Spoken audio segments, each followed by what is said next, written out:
Juliette parcourt le monde, sac à dos, appareil photo en bandoulière. Elle a séjourné en Inde, au Népal, en Thaïlande, au Canada, aux États-Unis, au Mexique, au Guatemala, etc., etc., etc. Elle aime l'art, la nature, le yoga, écrire, nager et danser avec le feu. On lui demandera pourquoi dans un instant. Notre invitée se nomme Sandra Davo. Bonjour Sandra. Bonjour. Soyez la bienvenue sur France Bleu Touraine, actuellement et gratuitement jusqu'au 26 juillet dans la ville de Montbazon. Vous nous présentez vos photographies du Pérou. C'est pas votre dernier voyage, c'est votre avant-dernier voyage. Ces photos, vous les avez prises au lac Titicaca à l'occasion du carnaval. Expliquez-nous un petit peu ce grand voyage et pourquoi vous êtes devenu photographe. Alors, c'était 2 mois en 2008, Ouais. Pérou, Bolivie, Chili. Donc c'est beau parcours du Pérou. Il y a 3 frontières. Ouais. Donc c'est un lieu très très riche au niveau culturel. Donc ma base c'était Cusco. Je suis allée au bord du lac Titicaca pour la période du carnaval, mais c'est plus exactement la Fiesta de la Candelaria. Donc c'est la fête de la Vierge de la Candelaria qui sortent dans les rues. Et vous avez 70 groupes de danseurs qui rivalisent d'inventivité de jour comme de nuit durant plusieurs week-ends. Donc c'est vraiment être plongé dans l'ivresse populaire. Et là, j'ai sorti une série plutôt nocturne. Mmh.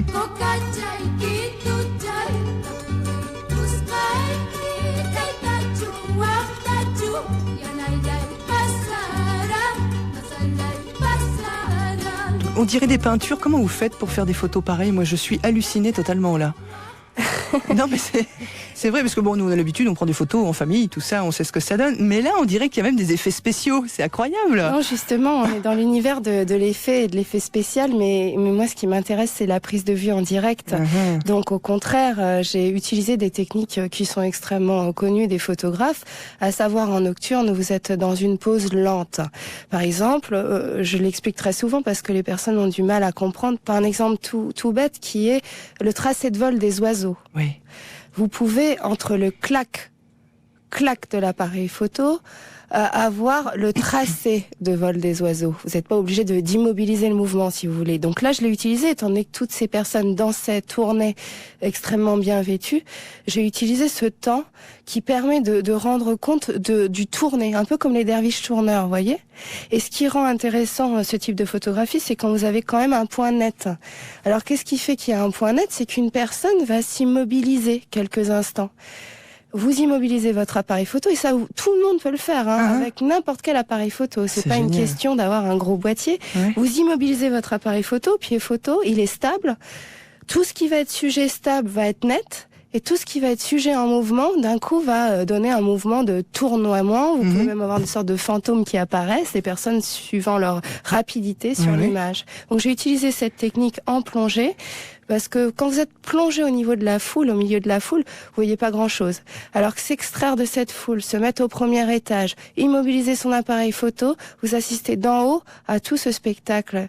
C'est comme un hymne qui monte vers vous, si vous voulez. Et c'est ce mouvement qui est très proche de la peinture finalement au final, puisque toutes ces matières se mélangent.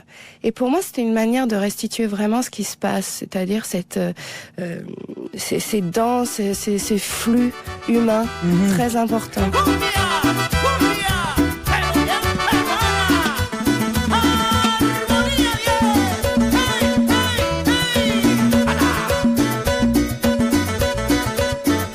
Puis alors les couleurs, sont magnifiques, mais ça c'est grâce aux costumes de toutes ces femmes, j'imagine. C'est grâce aux costumes, c'est grâce aux nocturnes. Vous voyez que la nuit, les éclairages, on les voit jaunes. Et vous mettez un coup de flash, tout est blanc. Donc il faut absolument restituer ce qu'on voit à l'œil nu. Enfin, en ce qui me concerne, c'est ce qui m'intéresse. Et là, en plus, on est au pays quand même des Incas, où la couleur or est très très importante. Et là, je suis dans une inspiration or cette année. C'est vraiment la couleur. Donc tout ce que je fais, j'allais dire c'est de l'or, c'est très prétentieux. Mais non, dans le sens où c'est vraiment la couleur que j'ai envie d'utiliser. Et donc la nuit, c'est des jaunes, c'est des oranges, c'est des rouges, des couleurs très charnelles.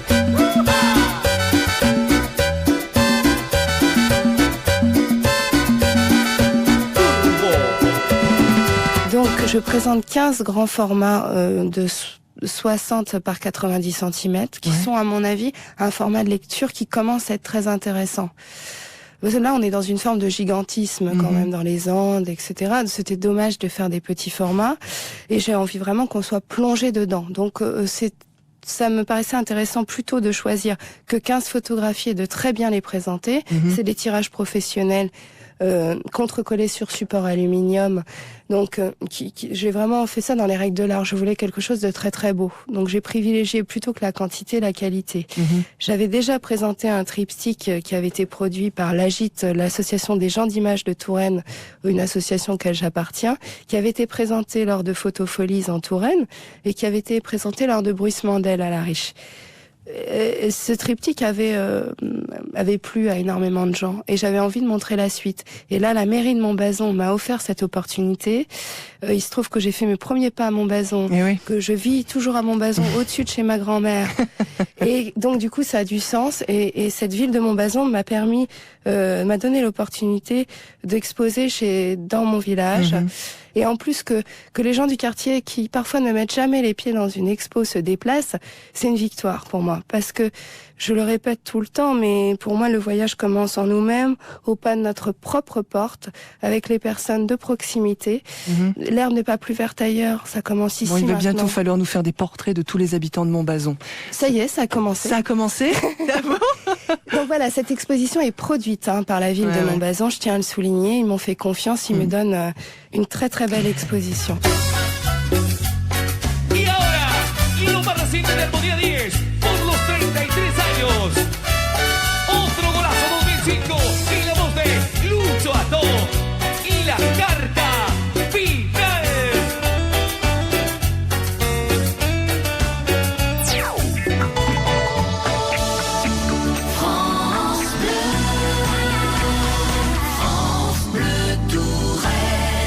L'air du temps sur France Bleu Touraine jusqu'à 11h30 en compagnie de Sandra Davo. Sandra nous présente actuellement une très très belle exposition de ses photographies qu'elle a réalisées elle-même au Pérou. Ces Péruviens, qu'est-ce qu'ils ont de particulier ? Dès l'aéroport, j'ai eu un accueil extraordinaire. J'aime les pays latinos en général. Moi, ce que j'aime dans ces pays, c'est le rapport au corps et à l'émotionnel. Je trouve qu'on est un petit peu infirme de ça en Europe. Ça me fait toujours bizarre quand je rentre. Je trouve qu'on est froid, on réagit différemment, on est différent, c'est oui, sûr. Oui, nous sommes différents, mais on reste un peu nostalgique aussi au retour. Donc des personnes très chaleureuses. Par exemple, ce qui m'a marqué quand je suis arrivée à Lima, déjà j'avais pas idée du patrimoine culturel de Lima. C'est une ville dont on parle très peu. Et en fait, ils sont en train de refaire toute la ville. Et il y a un patrimoine architectural absolument phénoménal. Et alors ces couples qui s'embrassent pratiquement sans pudeur dans la rue, mais par centaines, je veux dire, c'est le rapport à l'enfant aussi. Cette tendresse qui est très démonstrative m'a fait moi chaud au cœur, j'ai beaucoup aimé. Et puis après on arrive dans les Andes et là c'est autre chose, c'est les descendants des Incas, on les appelle los indígenas, donc les Indiens, voilà, donc des tissus c'est des points de couleur, vous arrivez dans des végétations luxuriantes autour de Cusco. Alors vous avez ces verdures immenses et vous avez des points de couleur à l'horizon qui sont ces êtres humains avec des tissus absolument extraordinaires niveau visuel, avec des sites absolument fabuleux. Rien que Cusco, moi c'était ma base. J'ai posé mes bagages là-bas pendant pas mal de temps et je faisais des allers-retours. Vous avez chaque jour des sites exceptionnels à découvrir. Et pas forcément que le Machu Picchu d'ailleurs. Plein d'autres où vous êtes seul au milieu de spirales de ruines. C'est absolument fabuleux. Y nuevamente, el grupo 5 del Perú para el mundo.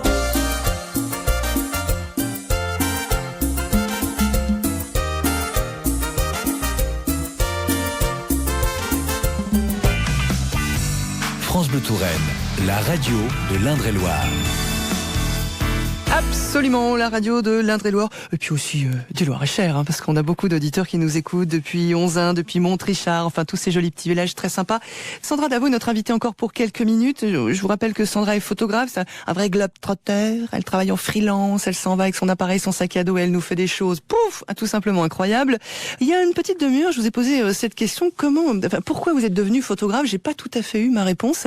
Ça vient d'où alors cette envie de partager toutes vos photos avec les autres là? Justement, je peux faire un lien entre cet aboutissement, d'être photographe. En fait, à l'âge de 8 ans, je me suis souvenu de ça en fait dernièrement. Je me rappelle avoir fait un voyage scolaire, une sortie scolaire à la bibliothèque de Tours, de la Bergennerie à Tours. Ouais. Donc c'était déjà un voyage, vous voyez, tout est voyage. Et donc, il y a deux photographes qui étaient venus nous présenter un diaporama sur le Pérou.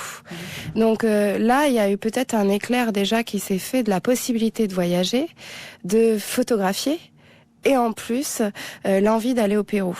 Envie que j'ai réalisée finalement que 25 ans plus tard. Oui. Ou je ne sais pas, j'ai pas fait le calcul, mais enfin en tout cas à très peu près, longtemps quoi. plus tard. Donc voilà, donc c'est un peu, c'est important l'éducation, c'est important d'être amené à voir des choses, à s'ouvrir vers l'extérieur. Oui, le voyage, on dit souvent que c'est une rencontre aux autres, mais c'est aussi une rencontre à soi-même, avant toute chose. On remercie les instituteurs, tous les profs d'art plastique et de musique. Continuez, on a besoin de vous, comme quoi ça nous donne des talents comme Sandra Davo.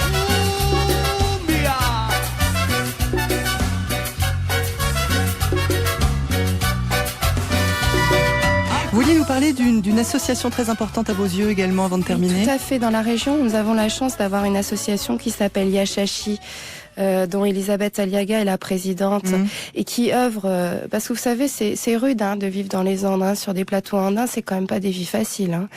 On se rend pas vraiment compte ici en France, on est quand même dans une sorte de confort sur plein de choses, on l'oublie peut-être souvent, et quand on retourne dans ces pays-là, on se rend compte de la difficulté tout simplement de choses essentielles, se nourrir, se loger, vivre dans des climats parfois assez hostiles.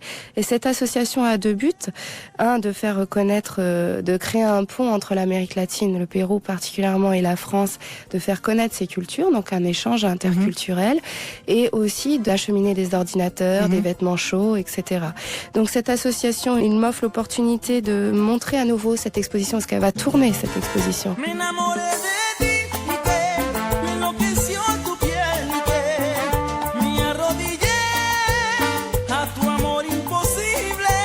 Elle va tourner donc au très charmant restaurant Parfum Culture. Ce sera au mois de septembre. Le resto, c'est à Tours, c'est rue Blaise Pascal, en face du Tripostal. C'est un lieu ouvert vers le monde à Tours. Et ensuite, elle tournera aussi du côté de Blois, pareil en septembre. Donc elle va se scinder en deux expositions aux voûtes du Puy-Châtel. Voilà. Le Pérou de Sandra Davo, c'est jusqu'au 26 juillet, c'est gratuit du mercredi au dimanche de 15h à 19h. C'est à la Maison des Arts et Découvertes et c'est à Montbazon. À bientôt Sandra. À bientôt, bonne journée.